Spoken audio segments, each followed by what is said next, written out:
News should be a dry recitation of facts.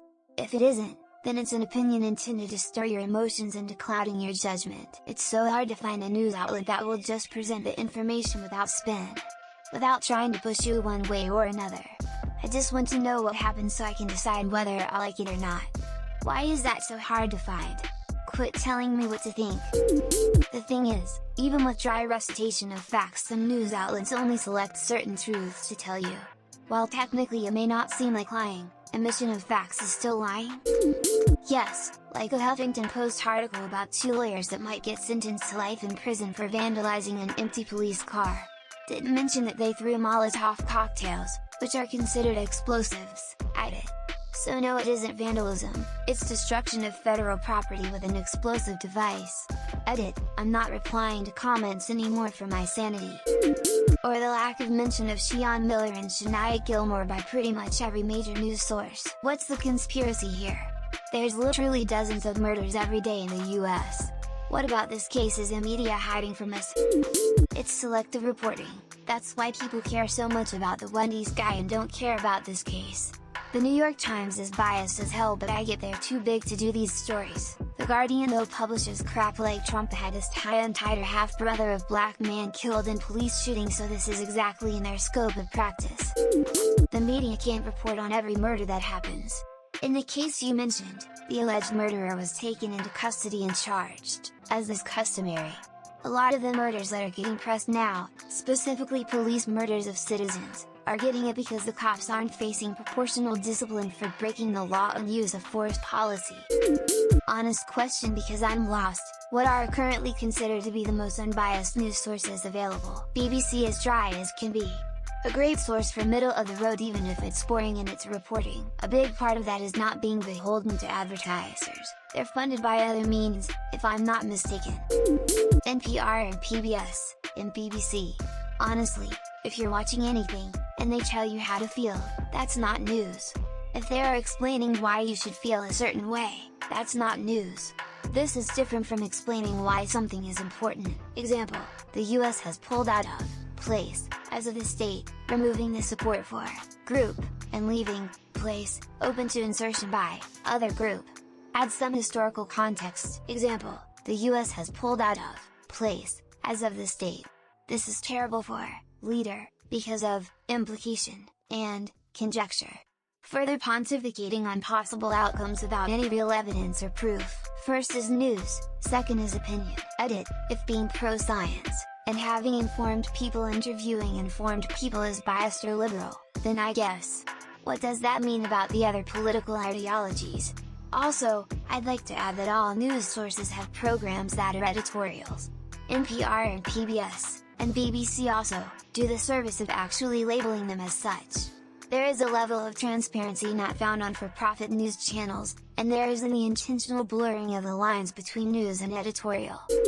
Didn't mention that they threw Molotov cocktails, which are considered explosives, at it. This demonstrates that there is value in judgment, and that not all omissions are equal, which means news should be more forthcoming and honest about their process and decisions, rather than some weird arbitrary pressure to a pointless and impossible goal of objectivity. News outlets should be pressured to be more judgmental, and be more open about how they arrived at their judgment.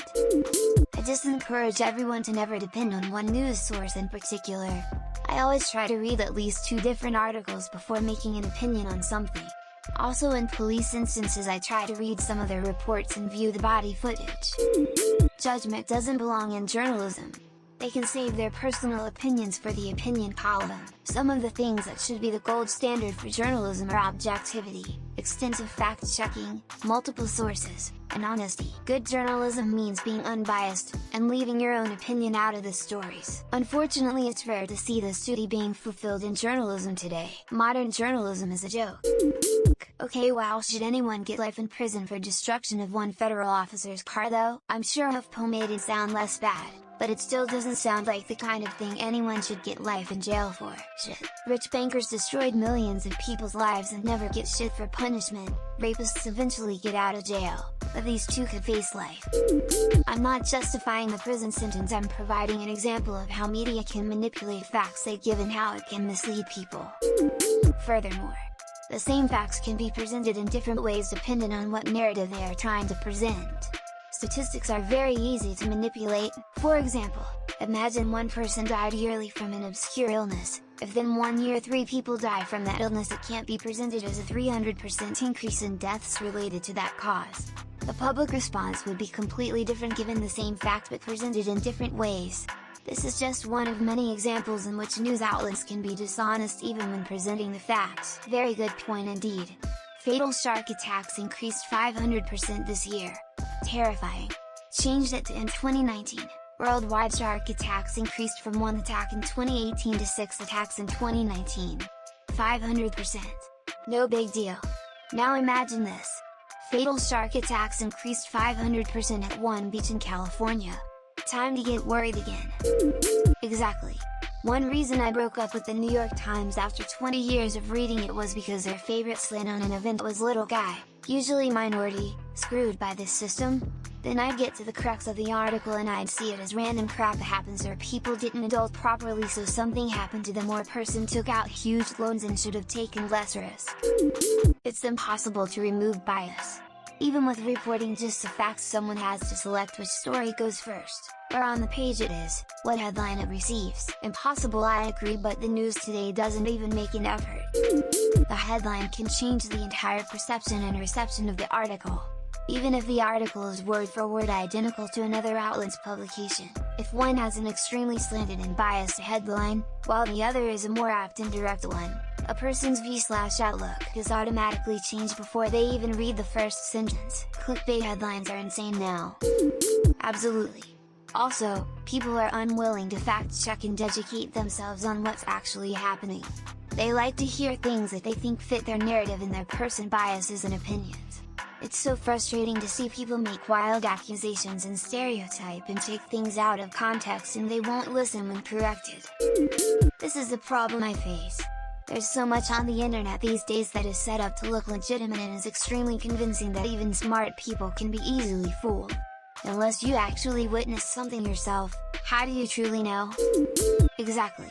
You can have two different news stations report on the same story and one says police shoot and kill an armed black man and the other says robber shot after altercation with police, and both can be true but invoke vastly different stories in our heads.